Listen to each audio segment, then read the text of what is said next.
Hello, my name is Barbara Burns. I am a licensed acupuncturist and practitioner of traditional Chinese medicine with a special expertise in diabetes prevention and pre-diabetes reversal. Today, I'm going to share some information about America's obesity epidemic and diabetes that could save lives. Let's start with a simple question. Do you know that almost 1 in 4 people in America are either diabetic or pre-diabetic? According to the Centers for Disease Control, 57 million Americans are pre-diabetic and 24 million more are diabetic. This disease is a slow killer, damaging the heart, kidney, eyes, and other organs over time, and it often surfaces in middle age when many people just accept it and its devastating effects as part of the aging process. People are often diabetic for years before being diagnosed. In fact, it is estimated that in the next 24 hours, 2,200 people will be diagnosed with diabetes. More than 500 will die from it, and almost 220 will go blind or have to undergo amputation as a result of it. And there are more complications, including heart disease, high blood pressure, nervous system damage, liver disease, and Alzheimer's. Why is there an epidemic of type 2 diabetes, you ask? While there is a genetic component to the disease, most people have complete control as to whether they will get it or not by the choices they make in their diet and exercise. The problem is people's eating habits and the consequences of their food choices, which include excessive weight, especially abdominal fat, lack of nutrients from junk and processed foods, and lack of exercise. You can see how our eating habits have changed over time. Start with sugar and grain consumption. There's been an almost 40-fold increase in the consumption of sugar alone. Are you wondering where all the sugar is coming from? Here's a clue. Just look at the typical foods people eat, and you will see that they all have a high carbohydrate content, which can be as unhealthy as refined sugar if eaten to excess. Poor food choices cause stress to the body, physical stress that promotes all kinds of diseases.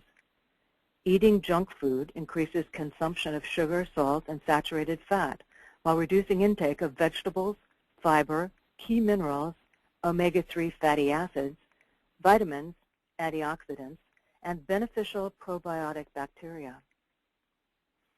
The other side of the coin is the increase in portion sizes and calorie intake.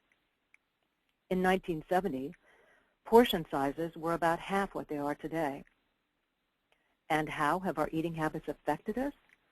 Let's look at Americans' weight statistics 20 years ago. As you can see, no state had a high obesity rate, and most had fewer than 10% of their population classified as obese. Today, no state has an obesity rate lower than 10%, and most states have rates greater than 25%. In addition, our healthcare system is lacking in prevention. We wait for disease to set in, then we manage the disease, which is part of the reason why experts predict America will go bankrupt from healthcare costs if this approach does not change. We already see the effect of a disease care system rather than a healthcare system on companies and individuals. The status quo is not sustainable, especially when the Centers for Disease Control predicts that if nothing changes, 1 in every 3 infants born today will be a diabetic adult. The bad news? There is no silver bullet. The good news? Diabetes is preventable. That's right, diabetes is preventable. Let's analyze the progression of diabetes. As we said, for most people, it starts with poor eating habits that result in excess weight gain and nutritional deficiencies. Over time, this leads to insulin resistance, with gradually increasing levels of blood sugar from defects in insulin production and receptor sensitivity, causing sugar to build up in the body. Along with these changes, people begin to notice elevated lipid levels, such as higher triglycerides and LDL, the bad cholesterol, as well as higher blood pressure. However, years before people are officially diagnosed with diabetes, they are in a pre-diabetic zone.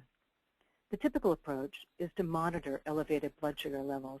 Maybe you mentioned that weight loss and diet change would be a good idea, and then wait for people to become diabetic and medicate them for the condition. Unfortunately, for 90% of the people, even with medication, diabetic complications are not prevented. So what is conventional care for diabetes and prediabetes? Some patients are prescribed high blood pressure medications, statin drugs, diabetic medications, a recommended eating plan, but these steps do not get the condition under control, let alone reverse it. What are the results of these measures? In fact, fewer than 12% of diabetics being treated with medication have their blood pressure, blood sugar, and cholesterol controlled. The simplest way to beat this disease is to prevent it. This was proven in a landmark study in 2001 that prediabetes can be prevented from developing into full-on diabetes with weight management, correct eating habits, and regular exercise. The easiest way to determine if you are prediabetic is to complete the questionnaire we can offer you, which will highlight the likelihood of your being or becoming prediabetic. So how can prediabetes be reversed? First, we need to get rid of abdominal fat, as it results in a combination of health risks, including overweight, high blood pressure, high cholesterol, and high blood sugar, together called metabolic syndrome. As fat cells and the damaging inflammatory chemicals they release are reduced, there are immediate positive changes in the body. People also need to have healthy food habits.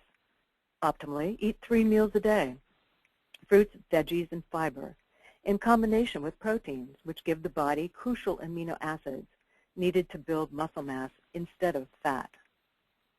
Also important, eliminate junk food, which is void of nutrients. Nutritional deficiencies are also important because people who are pre-diabetic are deficient in zinc, chromium, magnesium, and low in essential fatty acids. Exercise is always recommended, even if it's just walking for 20 minutes. To make all of this possible, a structured system needs to be used. The system works like this. People eat according to a meal plan that puts their body into a biochemical state which burns excess fat, especially abdominal fat, while not being hungry. In between meals, a nutritional snack is taken to prevent cravings. There's one program for men and a different one for women. 7 different meal plans are provided, so that there are 7 suggested breakfasts, lunches, and dinners. In that way, people don't get bored. If beef or spinach for dinner is not to your taste, you can easily substitute alternate proteins or carbs as shown. Here, a 4-page symptoms questionnaire is completed before this eating plan is begun, and the same questionnaire is completed at the end of 3 weeks. Here are the 14 health conditions we will evaluate with that questionnaire. Analysis of the questionnaire may show 4 severe, 6 moderate, and 4 mild conditions.